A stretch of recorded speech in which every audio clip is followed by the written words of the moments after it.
Good morning 10th standard students. Today I am going to complete the first chapters exercise number first and exercise number second. First और second exercise आज complete करूँगा, ध्यान से देखो और समझने का कोशिश करो.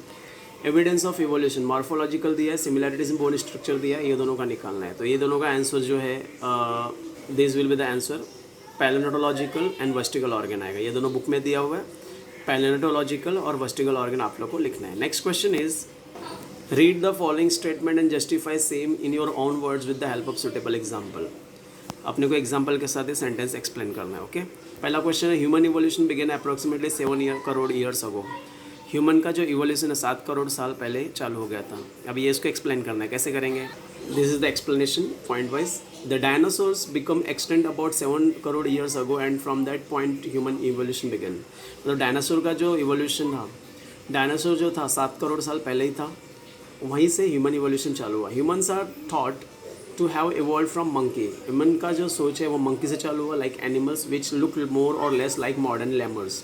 मॉडर्न लेमर्स के जैसे दिखता है. This monkey like animals further evolve into ape like animals. ये मंकी जो है धीरे धीरे ऐप में कन्वर्ट हुआ. Some of this ape like animal evolve into gibbon and orangutan while rest of the evolve in gorilla and chimpanzees. कुछ animals जो है, कुछ मंकीज जो है, कुछ ऐप जो है गिबन एंड ऑर्गेंटन में कन्वर्ट हुए, वाइल अदर्स ऐप जो है गोरिल्ला और चिंपैंजीज में कन्वर्ट हुआ. From there evolve the first human like animal called Ramapithecus. और उसके बाद से एक नया एनिमल आया जिसको बोलते हैं रैम्पिटस, जो ह्यूमन के जैसा दिखता था. This are the question points. First point, dinosaurs become extend around 7 crore years ago and from that point human evolution began. Dinosaur जो है 7 करोड़ साल पहले से ही आ गया था और वहीं से ह्यूमन इवोल्यूशन चालू हुआ. Humans are thought to have evolve from monkey like animals. Human जो है मंकी लाइक एनिमल्स से आया, विच look more or less like modern lemurs, जो मॉडर्न लेमर्स के जैसा दिखता था. Next point, this monkey like animal further evolve into ape. ये मंकी धीरे धीरे ऐप में कन्वर्ट हुआ. Some of this ape like animal involve into gibbon and orangutan. कुछ एनिमल्स जो है ऐप वाले एनिमल्स गिबन और ऑर्गेंटन में कन्वर्ट हुए, wild others into convert into gorilla and chimpanzees. दूसरे एनिमल्स गोरिल्ला और चिंपैंजीज में कन्वर्ट हुए. From there evolve the first human like animal called rephenticus. तो वहाँ से एक दूसरा animal first human animal convert हुआ जिसका नाम था रेफेंटिकस. Is this clear? This will be the first, second, third and fourth point. Okay now next question is, तो ये आप लोगों को पॉइंट समझ गया रहेगा. डायनासोरस का पहले लिखना है. डायनासोर 7 करोड़ साल पहले आ गया था, वहीं से ह्यूमन का जन्म हुआ. ह्यूमन जो है मंकी लाइक एनिमल से आया है, लाइक जो अभी के लेमर्स जैसा दिखता है. कुछ मंकीज जो है धीरे धीरे मंकीज लोग ऐप में कन्वर्ट हुए. कुछ ऐप जो है गिबन एंड ऑर्गेंटन बने और कुछ ऐप जो है गोरिल्ला और चिंपैंजीज बने और वहीं से पहला फर्स्ट ह्यूमन एनिमल आया जिसका नाम था रेफिटेकस. ठीक है. Next question is, geographical and reproductive isolation of organism gradually lead to specialisation. मतलब जियोग्राफिकल और रिप्रोडक्टिव आइसोलेशन की वजह से स्पेशिएशन में प्रॉब्लम होता है. जियोग्राफिकल एंड रिप्रोडक्टिव आइसोलेशन की वजह से स्पेशिएशन में कुछ इफेक्ट होता है. इसका रीज़न बताना है. Speciation defined as evolutionary process. Speciation मतलब क्या होता है? एवोल्यूशनरी प्रोसेस होता है which evolve the formation of one or more species from existing species. Speciation मतलब होता है एवोल्यूशनरी प्रोसेस है जिसमें एक या एक से ज़्यादा प्रजाति पैदा होना पुराने प्रजाति में से. ठीक है. स्पेशिएशन में भी defined as evolutionary process which evolve the formation of one or more species from existing species. Okay, तो स्पेशिएशन क्लियर हुआ. मतलब एक एनिमल्स, एक स्पेसीज में से बहुत सारे टाइप के अलग अलग स्पीसीज जनरेट करना. स्पेशीज में भी डिफाइंड एवोल्यूशनरी प्रोसेस. एक एवोल्यूशनरी प्रोसेस है which involve the formation of one or more species from existing species. इसमें क्या होता है? एक या एक से ज़्यादा स्पीसीज पैदा होना पुराने स्पीसीज में से. In order to understand speciation let us consider the example of beetles. हमको एक बिटलेस का एग्जाम्पल समझ लेते हैं. Right, beetles. हाँ, right. In order to understand speciation let us consider the example of beetles. Beetles में कॉकरोच के जैसा एनिमल्स होता है. राइट, कॉकरोच के जैसा कीड़ा. Let us consider that population of beetles has split into 2 separate population. Beetles के population को 2 पार्ट्स में डिवाइड किया which can not reproduce with each other, जो एक दूसरे से रिप्रोड्यूस नहीं कर सकते. Since this population of beetles spread over a large area, ये जो पॉपुलेशन है लार्ज एरिया में फैला है, reproduction can not occur between individual of sub population. दोनों के बीच में रिप्रोडक्शन नहीं हो सकता. Reproduction only occur when with in सब पॉपुलेशन. रिप्रोडक्शन कब होगा? जब पॉपुलेशन एक साथ आएगी, which lead to production of new species, जिससे क्या होता है? नया स्पीसीज जनरेट होता है. Is this clear? This will be the answer of second question. Speciation may be defined as the evolutionary process which involve the formation of one or more species from existing species. Species मतलब होता है एक evolutionary process जिसमें एक या एक से ज़्यादा स्पीसीज जनरेट करता है पुराने स्पीसीज में से.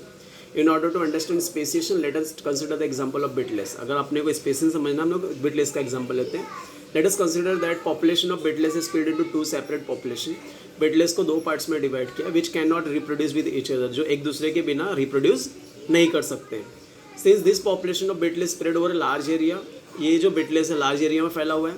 Reproduction can not occur between individual of sub population.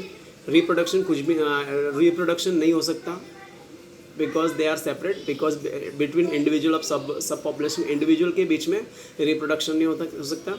Reproduction only occur with in a sub population. Reproduction कभी होगा with in a sub population, जब एक साथ होंगे तब होगा. Which led to production of new species, जिससे क्या होता है नया टाइप का स्पेसीज जनरेट होता है. Is this clear?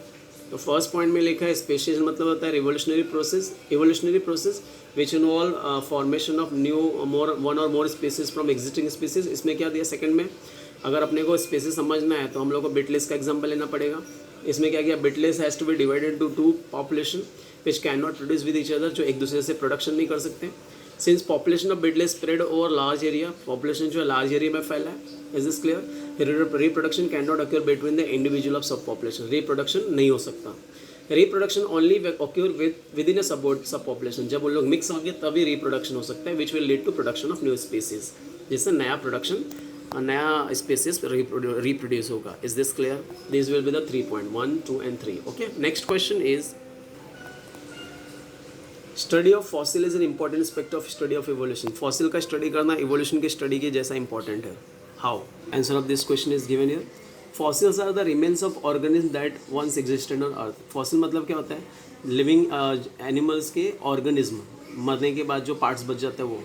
They represent the ancestor of plants and animals which are alive even today. ये क्या रिप्रेजेंट करता है, प्लांट्स और एनिमल्स के एंसेस्टर को रिप्रेजेंट करता है जो अभी भी जिंदा है.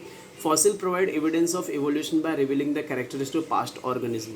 फॉसिल क्या प्रोवाइड करता है, एविडेंस प्रोवाइड करता है इवोल्यूशन के बारे में by revealing the characteristic of past organism. Past organism के कैरेक्टर को स्टडी करते हैं. And the changes that have occurred in this organism, और जो भी चेंजेस हुए ऑर्गेनिज्म वो भी स्टडी करता है. To give rise to present organism. Present organism कैसे बना उसके बारे में. तो fossil are the remains of organism that once exist on the earth. Fossil एक रिमेन्स ऑफ ऑर्गेनिज्म जो अर्थ पे एग्जिस्ट होता है. राइट? रिमेन मतलब क्या होता है, डेथ, बॉडी डेथ होने के बाद जो पार्ट्स बच जाता है वो. तो fossil are the remains of organism that one exist in earth. They represent the ancestor of plant and animals. और प्लांट एंड एनिमल्स के एंसेस्टर के बारे में रिप्रेजेंट करता है. Which are alive even today, जो अभी भी जिंदा है. Fossil provide evidence of evolution. Fossil जो है इवोल्यूशन के एविडेंस दिखाता है by revealing the characteristics of past organism. Past organism के कैरेक्टरिस्टिक्स को दिखा के and the changes that have occurred in this organism, और जो भी चेंजेस हुए ऑर्गेनिज्म उसके बारे में बता के. Important of fossil. फॉसिल्स का इंपॉर्टेंट क्या है, inform us about the type of living thing that exist in the past. Fossil अपने को इन्फॉर्म करता है कौन से टाइप के लिविंग थिंग्स जो है पास्ट में थे. They inform us about the extent to which living things have change over time. Fossil हमको इन्फॉर्म करता है कि कैसे लिविंग थिंग्स जो है चेंज हुए टाइम के हिसाब से. The most recent fossil is found in the rock near the earth surface. Therefore, they inform us about the time when a particular life form existed. सबसे ज़्यादा इंपॉर्टेंट फॉसिल जो होता है रॉक के अंदर मिलता है, रॉक के अर्थ सरफेस पे मिलता है. Therefore, they inform us about the time when a particular life form existed. तो इससे मालूम पड़ता है कि इससे हमने को पर्टिकुलर टाइम के बारे में मालूम पड़ता है जब वो फॉसिल अवेलेबल था. Is this clear? तो इस पैराग्राफ में हमने क्या देखा, फॉसिल जो है रिमेन्स होता है ऑर्गेनिज्म का जो अर्थ पे है. They represent the ancestor of plant and animals which live even today. वो अपने को एंसेस्टर्स के प्लांट्स और एनिमल्स के एंसेस्टर के बारे में बताता है जो अभी भी जिंदा है.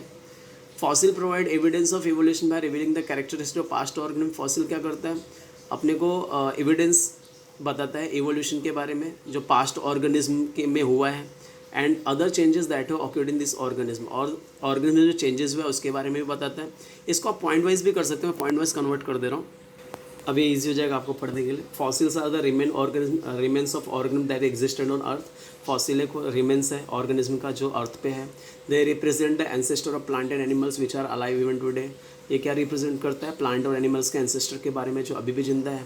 Fossil provide evidence of evolution, fossil जो है एविडेंस की एवोल्यूशन देता है, एवोल्यूशन की एविडेंस देता है by revealing the characteristics of past organism, past organism characteristic को बता करके, and changes that have occurred in this organism, और ऑर्गेनिज्म में जो चेंजेस हुए उसके बारे में बता के। इंपॉर्टेंट क्यों है? क्योंकि they inform us about the type of living things that exist in past, अपने को बताता है कि कितने टाइप के लिविंग थिंग्स अवेलेबल थे पास्ट में। The inform us about the extent to which living things have change over time, वो अपने को बताता है कि लिविंग थिंग्स कैसे कैसे धीरे धीरे चेंज हो गया टाइम के हिसाब से। Most in recent fossil is found in the rock near the earth surface, mostly जो फॉसिल्स होते हैं वो रॉक के सरफेस पे मिलते हैं। Therefore they inform us about the time when a particular life form existed, तो इसके बारे में अपने को टाइम के बारे में मालूम पड़ता है जब वो लिविंग थिंग्स अवेलेबल थे। Is this clear? तो टोटल सी में 3 पॉइंट और इंपॉर्टेंस के 3 पॉइंट है। फॉसिल जो है रिमेन्स ऑफ ऑर्गेनिज्म है, they represent the ancestor of plant and animals. Fossil provide evidence of evolution bye revealing the characteristics of past organism and changes in the organism. ठीक है, important में अपने को inform करता है लिविंग थिंग्स जो अपने पास्ट में अवेलेबल थे, अपने को इन्फॉर्म करता है लिविंग थिंग्स जो है चेंज हुए टाइम के हिसाब से, और मोस्ट इंपॉर्टेंट फॉसिल्स जो है रॉक के ऊपर मिलता है। Therefore they inform us about the time when the living things was available, right? Now next question is there is a evidence of fatal science among chordates, there is a evidence of fatal science among chordates। इसका मतलब क्या होता है? fatal science मतलब होता है embryology, there is a evidence of embryology, right? देखो, fatal science और embryology is used as evidence of evolution। fatal science जो होता है evolution के evidence के form में use कर सकते हैं। comparative study of embryos in chordates shows that there is a lot of similarities in them at the initial stage where this similarity decrease gradually। अगर हमने इसके पहले अगर हम लोग एम्ब्रॉयो का स्टडी करते हैं chordates में, vertebrates में, if we are doing comparative study of embryos shows that there is a lot of similarities in them in initial stage, पूरा स्टार्टिंग के स्टेज में बहुत सिमिलैरिटी थी, whereas this similarity decrease gradually, और ये similarity धीरे धीरे क्या हो जाती है? खत्म होती जा रही है। This similarity in the development of embryos represent the common origin of organism. इस सिमिलैरिटी से क्या मालूम पड़ता है कि जो ऑर्गेनिज्म जो एम्ब्रॉयज है उसका ऑर्गेनिज्म कॉमन है। Is this clear? तो फैटल साइंस मतलब होता है एम्ब्रॉयोलॉजी। Is this clear?